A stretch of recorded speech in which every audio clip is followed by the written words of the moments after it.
Hey everyone, I'm going to share with you today a few of my favorite baits for the month of June. You know, depending on what region you're in, there's a lot of things going on right now.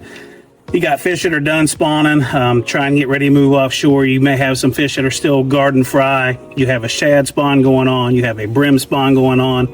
Like I said, and that's all going to depend on what region you're in. So three of the baits that I like to use, and what I like to concentrate on is I like to concentrate on areas where I know those fish are starting to move offshore. And what I mean by that is I want to find that area where they stop before they go offshore. And typically for me, that's big flats. Flats that have creek channels running through them. And what I always look for is isolated pieces of wood. And three baits that I use in the month of June. First off, if I'm going to be flipping that wood, like I said, isolated cover on the edge of those ditches. I always like a big worm. This is a 10-inch old monster from Zoom. As you can see, it's black. Black is one of my favorite colors. Simply rigged that on a 1/4 ounce Texas rig, Arc Texas Arc tungsten weight with a 3/0 straight shank arc hook. Like I said, pitch that around the isolated wood. Going to get a lot of bites, and a lot of times those are going to be big females that haven't made their transition out to offshore yet.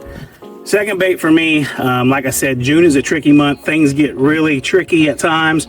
The fish get really finicky, and I like to try to trigger that reaction bite. And as you can see right here, I have two of my favorite color Alpha Z7 square bills tied on. One in chartreuse with a black back and one with blue shoulders, chartreuse, something that imitates shad. The beauty of this bait is when them fish are finicky and you can't get a bite, you can trigger that reaction bite. So remember that when things are tough and you can't get a bite, definitely tie on a chartreuse black back, square bill, bounce it through the cover, wind it as fast as you can. Just try to make a lot of commotion in that cover and you can trigger a bite that you may not have been able to trigger with any other style baits.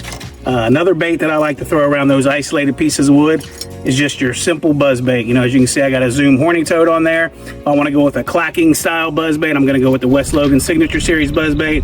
But a lot of times I like to throw that Zoom horny toad on there. And like I said, concentrate on those isolated pieces of wood that are on those flat. Try to find the wood that has a ditch or some deep water next to it. And I guarantee you, it's going to help you put some bigger fish in the boat for you in the month of June.